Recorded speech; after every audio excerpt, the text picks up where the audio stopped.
बिस्मिल्लाहिर्रहमानिर्रहीम, अस्सलाम वालेकुम। इमरान खान साहब की हुकूमत को 3 साल गुजर गए हैं और अब जाकर लगता है कि आहिस्ता आहिस्ता जो उन्होंने वादे किए थे और बहुत से ऐसे वादे जो ख्वाब लगते थे, हकीकत हो ही नहीं सकती, उन पर बहुत ज़्यादा तनकीद होती थी कि कब होगा ये ख्वाब पूरा। ये जो इन्होंने दिखाया था मंशूर में, ये कहा था लोग अपना घर ले सकेंगे, ये होगा वो होगा, ये तो सब झूठ था, फरेब था। लेकिन अब आहिस्ता आहिस्ता एक एक करके बहुत सी चीज़ें ऐसी हो रही हैं कि जो माजी में पाकिस्तान की तारीख को अगर देखा जाए तो नाकाबिले यकीन लगती हैं। अब उसी में से एक बहुत बड़े प्रोजेक्ट का बाकायदा आगाज हो गया है। वज़ीर आला पंजाब उस्मान बुज़दार साहब ने पेरी अर्बन हाउसिंग मंसूबे का आगाज कुरानंदाजी के जरिए कर दिया है। अब ये मंसूबा क्या है, इसकी तफसील से पहले मैं चंद चीजें आपसे अर्ज कर दूं कि क्या पाकिस्तान में कोई सोच सकता था कि 6,500 रुपए महाना कोई दे, सिर्फ 6,500 रुपए महाना, और 3.5 मरले का मकान उसका हो जाए। मैं दोबारा दोहरा देता हूं, 6,500 रुपया महीना और 3.5 मरले का मकान उसकी मलकियत में आ जाए। नामुमकिन लगता है, लेकिन अब यह होना शुरू हो गया है और इसका बाकायदा आगाज उस्मान बुज़दार साहब ने कर दिया है। ये पिछले साल ये चीज शुरू की गई थी। इस प्रोजेक्ट का आगाज इमरान खान साहब ने किया था। इसमें मुख्तलिफ डिपार्टमेंट्स हैं, बैंक ऑफ पंजाब इसमें इन्वॉल्व है और इसमें हुकूमत क्या कर रही है कि सरकारी जमीन 10,000 रुपए मरला पर, 10,000 रुपए मरला पर दे रही है और इसके जरिए अब ये मकान बनाए जा रहे हैं और उनका आगाज हो गया है। अब तमाम तहसीलों तमाम जिलों में इस प्रोजेक्ट को लेकर जाया जा रहा है। अभी 3 तहसीलों के लिए बैलेटिंग हो गई है, उसका आगाज कर दिया गया है और अलॉटमेंट के लिए बाकायदा वज़ीर आला उस्मान बुज़दार ने बटन दबाकर कुरानंदाजी की और 17.5 लाख रुपए एक घर की कीमत है, सिर्फ 17.5 लाख रुपए। और उसकी फाइनेंसिंग भी कहां से करवाई गई है? बैंकों का कंसोर्शियम है, यानी मुख्तलिफ बैंक्स हैं, उन्होंने मिलकर, और उसको लीड कर रहा है बैंक ऑफ पंजाब। ये पूरा एक मुआहिदा हुआ था। घर कौन कंस्ट्रक्ट कर रहा है? FWO NLC, बड़ी कंपनियां, ये पुल, सड़कें, दीगर जगह बनाने की, उन्होंने इसमें हिस्सा लिया है। और ये 3.5 मरले का घर है, 20 साल के लिए 6,526 रुपए महाना किस्त पर मिलेगा। 20 साल तकरीबन इसकी मुद्दत है। और ये किन के लिए है? ये लो इनकम ग्रुप के लिए, जो कभी जिंदगी में भी नहीं सोच सकते थे अपना घर का, उनके लिए काम किया जा रहा है। और पहले मरहले में कम घर हैं, फिर आहिस्ता आहिस्ता इनको बढ़ाया जा रहा है और ये हर तहसील, हर जिले में ये जगह देख ली गई हैं, मुख्तस की गई हैं। 133 मकामात की निशानदेही पहले ही हो चुकी है, यानी 133 हाउसिंग सोसाइटियां यूं समझ लें इस तर्ज की बनेंगी और उसका ये आगाज हो गया है। अब ये फ्लैगशिप प्रोजेक्ट है, यानी पहला आगाज है। Prime minister peri urban affordable housing, ये इसका प्रोजेक्ट का नाम है। इसमें जो अपना घर हाउसिंग अथॉरिटी बनाई गई है वो इसमें शामिल है, दीगर जो इदारे हैं वो शामिल हैं, LDA को भी इसमें शामिल किया गया है। तो सब इदारों ने मिलकर ये काम किया और उसको एक प्रैक्टिकल मंसूबा बनाया है। वरना कैसे हो सकता है कि 17.5 लाख में 3.5 मरले का मकान मिल जाए बना बनाया और 6,500 रुपये महीना किस्त देनी हो। ये अब हकीकत है, ये मैं खुद से नहीं कह रहा, ये गवर्नमेंट ने इसका आगाज कर दिया है। पहले इसका इफ्तिताह किया था खुद prime minister of Pakistan Imran Khan साहब ने। अब इसकी कुरानंदाजी भी शुरू हो गई है, लोगों को ये मिलना शुरू हो जाएंगे, कंप्लीशन के करीब हैं घर। तो आप देखिए कि बड़ी तेजी से ये घर बने हैं और इंशाल्लाह अब ये एक दफ़ा एक चीज़ होती है कि एक मंसूबा बनाना, एक इदारा बनाना, जब वो बन जाता है तो फिर वो चीज़ें चलना शुरू हो जाती हैं। आगाज करना बहुत ज़्यादा मुश्किल होता है। सबसे मुश्किल काम है किसी चीज़ को शुरू करना, उसका आगाज करना। इमरान खान साहब का जुमला मुझे याद आ रहा है कि उन्होंने कहा कि मुझे कई एक्सपीरियंसेस हुए।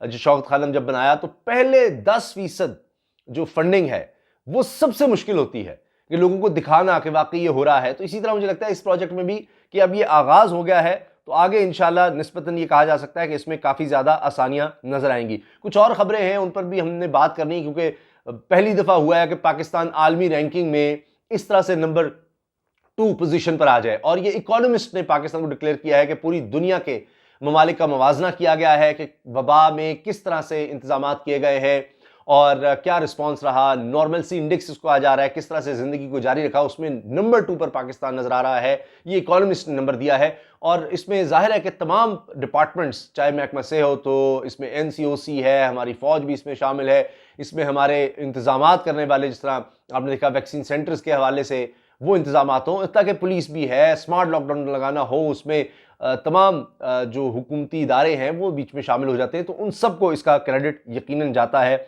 एजुकेशन डिपार्टमेंट देखिए कि किस तरह स्कूल किस तरह खोलने हैं, क्या करना है, SOPs, तो ये सब बहुत बड़ी बात है कि इकोनॉमिस्ट में पाकिस्तान को नंबर 2 कहना। और इससे आप देखिए दुनिया का सबसे मशहूर जरीदा इसको कह सकते हैं या मशहूर तरीन में है, तो उसमें पाकिस्तान का नंबर 2 आना पाकिस्तान की साख के लिए, पाकिस्तान के इमेज के लिए, ये भी एक बहुत बड़ी और पॉजिटिव चीज़ है।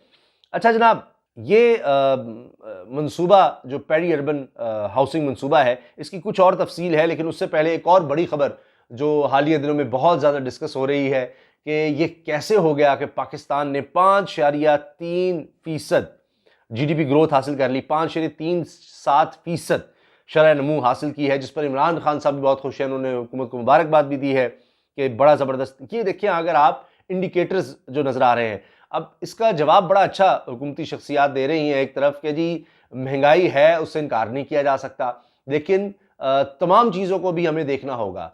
हम सिर्फ ये नहीं कह सकते कि जी महंगाई है तो अब सब कुछ ही तबाह बर्बाद हो रहा है, कुछ और इकोनॉमिक इंडिकेटर्स भी होते हैं। और जो सख्त तरीन नाक़िद हैं हुकूमत के, माशी माहिरीन, मैंने उनका देखा टेलीविजन पर बैठ के, वो भी इस चीज़ को मान रहे हैं कि वाकई ये फिगर्स नज़र आ रही हैं, 5.3% की लिहाज से मईशत ग्रो कर रही है, तो ये बहुत ज़्यादा ज़रूरी है। और मुस्लिम लीग नून सबसे ज़्यादा जो चीज़ गिनवाती थी कि जी हमने 5.3% से ग्रोथ शो की थी अपने दौर में, तो अब तहरीक इंसाफ की हुकूमत कह रही है तब $20 अरब के खसारे में थे, अब हमने $2 अरब के साथ ये चीज़ अचीव की है। और इससे नज़र आ रहा है कि आने वाले सालों में पाकिस्तान मज़ीद ग्रो करेगा। अब इसमें वो बताते हैं जी एक्सपोर्ट में बेहतरी आई है, चूँकि इसके साथ साथ रिमिटेंसेज में बेहतरी आई है, एक्सपोर्ट $30 अरब से ज़्यादा हो जाएंगी, रिमिटेंसेज जो तरसीलात इज़ारा हैं वो भी $30 अरब से ज़्यादा हमने जा रहे हैं।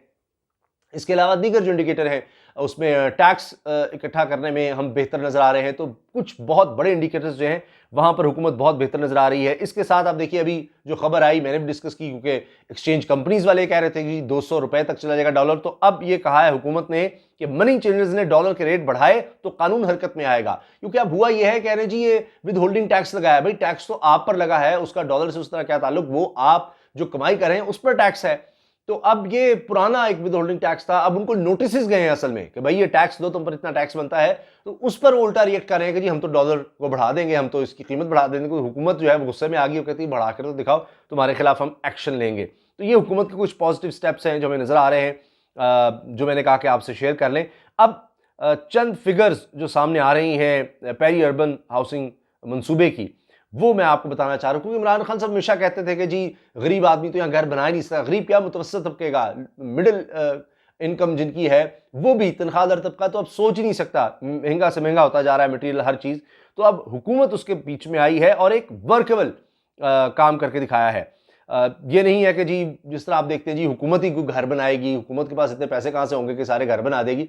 तो इसमें इसलिए बैंक को इन्वॉल्व किया कि फाइनेंसिंग वो करेंगे, हुकूमत फैसिलिटेट करेगी, यानी 10,000 रुपये मरला पर सरकारी ज़मीन वो देगी, जाहिर है उसमें फिर मुख्तलिफ डिपार्टमेंट्स हैं वो इन्वॉल्व होंगे कंस्ट्रक्शन के लिए। फिर जब कॉस्ट ही इतनी नीचे आ जाएगी ज़मीन की, तो आप सोचिए फिर कंस्ट्रक्शन के लिहाज से इतने ज़्यादा जब यूनिट्स बनाने होंगे, शुरू में 100, 500 और फिर हज़ारों में यूनिट्स बनाने होंगे, 4-4 हज़ार यूनिट्स, यानी 4-4 हज़ार घर एक जगह बनेंगे, तो उससे कॉस्ट नीचे आएगी। 143 तहसीलों का बताया जा रहा है कि इसको इस तरह से फैलाना है आगे चलकर और इसको मज़ीद तेज़ करना है। तो ये यकीनन जिन लोगों को एक घर मिलेंगे, पूरा ख़ानदान वहाँ पर आबाद हो जाएगा, जो सोच भी नहीं सकता था कि उसको 6,500 रुपये महीना देकर अपना 3.5 मरले का मकान मिल जाएगा, ये नामुमकिन सा लगता था। लेकिन ये अभी हो रहा है और इसकी वजह से जाहिर है कि पूरा सेक्टर भी ग्रो करेगा और दीगर जगहों पर भी हमें इस तरह की स्कीम्स उम्मीद है कि नज़र आएगी, क्योंकि ये तो खुद हुकूमत इसमें इन्वॉल्व हुई है, बैंक्स को इन्वॉल्व किया है, फाइनेंसिंग बैंक्स करेंगे और सस्ती कंस्ट्रक्शन होगी, उसमें ये इदारे शामिल होंगे। इनको तो अपना फाइनेंस मिल जाएगा, यानी इन्होंने तो घर बनाकर देने हैं, वो बैंक दे रहे हैं। फिर उसके बाद बैंकों को पेमेंट कौन करेगा? वो जो शख्स रह रहा है वो किराए से भी कम, यानी 6,500 रुपया किराया, तो आजकल 3.5 मरले के मकान का कहाँ ऐसा मकान होगा। तो वो चंद सालों में या मैक्सिमम 20 साल में वो मकान उसका अपना हो जाएगा। तो ये एक बहुत बड़ी बात है, ये हाउसिंग सेक्टर में मेरा ख्याल है कि ये किसी इनकलाब से कम नहीं है। इजाज़त दीजिए, अल्लाह हाफ़िज़।